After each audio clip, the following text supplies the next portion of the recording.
Hola amigos, ¿cómo están? Yo soy el Padre Elier, la persona que les está preparando el taller de Biblia en los diferentes módulos.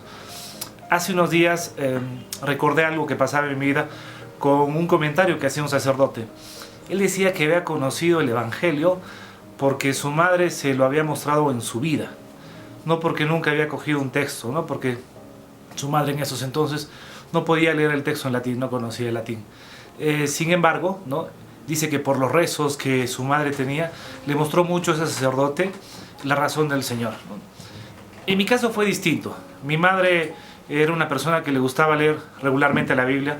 Me comentaba algo sobre el libro de Job, ¿no? Que era un libro bastante bonito, que le mostraba mucha esperanza en su vida. Y él lo utilizaba para ello, ¿no? Para comenzar a caminar y que su esperanza sea distinta, ¿no? Yo hasta ahí entré conociendo la Biblia como algo muy místico, ¿no? Que no podía leerlo, ¿no? Cuando yo era pequeño, me acercaba con mi hermana a la biblioteca a coger el libro que había, uno rojo, de tapa roja, un libro bonito era la Biblia, y cogíamos el último libro de la Biblia, el Apocalipsis, ¿no? Porque pensábamos que ahí había ciertos misterios que de repente podíamos conocerlos. Al cabo de un tiempo me di cuenta que leer el libro del Apocalipsis era muy difícil, ¿no? Porque es el libro de los signos, y porque fui adquiriendo cierta cultura para leer el libro de la Biblia. Cuando yo entré al seminario, estaba con la Biblia, la utilizaba para hacer oración, pero desconocía muchas claves que la Biblia parecía que tenía, ¿no? Me ayudó mucho cuando yo cogí un libro, ¿no?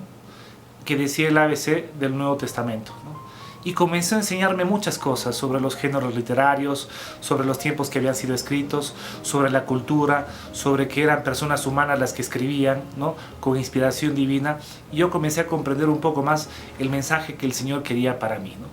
Actualmente yo lo hago así y trato de conocer un poco más la Biblia, no solo en la realidad de aquella cultura, sino en la realidad de la cultura que está conmigo y cómo vivo, ¿no? ¿Por qué es importante conocer la Biblia? Porque a mí me imagino que me da muchos sinónimos de esperanzas, ¿no? Y me enseña mucho la razón del Jesús, ¿no? Me contaron mucho, ¿no? Me decían que yo si quería ser cristiano, había un principio que era fundamental, el encontrarme con el Señor. Y yo al principio, cuando iba creciendo, lo hacía en una procesión, lo hacía en una misa, ¿no? Pero a veces no tenía mucho conocimiento de lo que estaba sucediendo. Comencé a coger la Biblia y ver el proceso de enseñanza del propio Señor y cómo se comparaba con mi vida, y el encuentro fue mayor y sigue siendo bueno, ¿no? En las diferentes situaciones, ¿no? El otro día me preguntaba y decía, ¿cómo va mi encuentro con el Señor, ¿no? Según la palabra de Dios? Y me pasó un hecho totalmente cotidiano, ¿no? Y pude darme vuelta a reflexionar y dije, eso es un encuentro con el Señor lo que yo estoy tomando, ¿no? Ya no tomé la Biblia como algo que lo hacía de niño, como un misterio que no podía alcanzar, sino como algo que me estaba pasando en mi realidad. Es por eso que yo les invito a que podamos conocer un poquito más sobre lo que es la Biblia, ¿no? Al final del módulo 3 yo les he puesto un comentario de un sacerdote, José Antonio Pagola, ¿no? Él está en un curso hablando sobre un libro el cual escribió, Jesús, una aproximación histórica. Lo hace de una manera interesante, ¿no? No digo que lo que él diga tenga que ser estrictamente correcto, ¿no?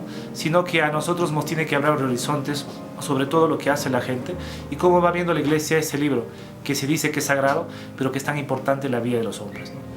Se entiende que cuando un principio es sagrado se cuida, y nosotros como cristianos tenemos que saber si es que cuidamos algo, primero tenemos que conocerlo, para a partir de ahí comenzar a vivirlo y tener una experiencia profunda con lo que para nosotros es el Señor, ¿no? El libro de Juan nos dice algo en particular, ¿no? Que Dios Padre envía a su único Hijo para que nosotros lo conozcamos y por medio de él tengamos salvación. Continuamente me hago esa pregunta, ¿no? Digo, ¿qué significado tiene ahora para mí el sentido de la salvación? ¿O quiénes son aquellos llamados los santos en las primeras comunidades como en Hechos de los Apóstoles, ¿no? Y voy buscando y voy encontrando respuestas diferentes en mi vida. Para mí es una pauta que me guía muchísimo, ¿no? En las diferentes circunstancias de mi vida, ¿no? Vean como algo muy amplio y como un proceso necesario que nosotros tenemos que tener en nuestra vida y en la formación como cristianos. Hay momentos en los cuales la gente tiene algunas oportunidades pero no las toma, ¿no? Yo en mi vida he podido vivir de repente de esas circunstancias, ¿no? Pero ahora yo les invito a que si tienen esta oportunidad, no la desperdicien, ¿no? Coger al día, por ejemplo, el Evangelio que toca y hacer no simplemente una lectura, sino hacer meditación. Eso a nosotros nos da una práctica constante, ¿no? Y nos da un aprender un poco más, ¿no? Sobre el exégesis que dice también de repente la parte baja de la Biblia, el entendimiento, la comprensión, para pasar luego a otro proceso, ¿no? Que se vaya formando conciencia en nosotros, en el corazón, y a partir de ello que comencemos a vivir el mensaje del Señor.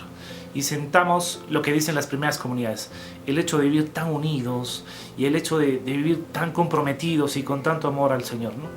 A mí me sorprende mucho cómo aquellos apóstoles, dice la palabra de Dios, que decidieron dejar todo, familia, trabajo, por seguirlo al Señor. Y yo digo, ¿qué los movía? ¿Qué los movía para que hagan esas cosas? El Evangelio ahora no nos dice que dejemos todo, ¿no?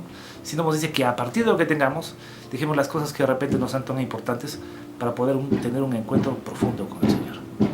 Yo los animo a que sigan adelante para que día a día nos sintamos más iglesia, una comunidad viviente en torno a algo importante de la enseñanza, ¿no? La palabra. Muchas gracias.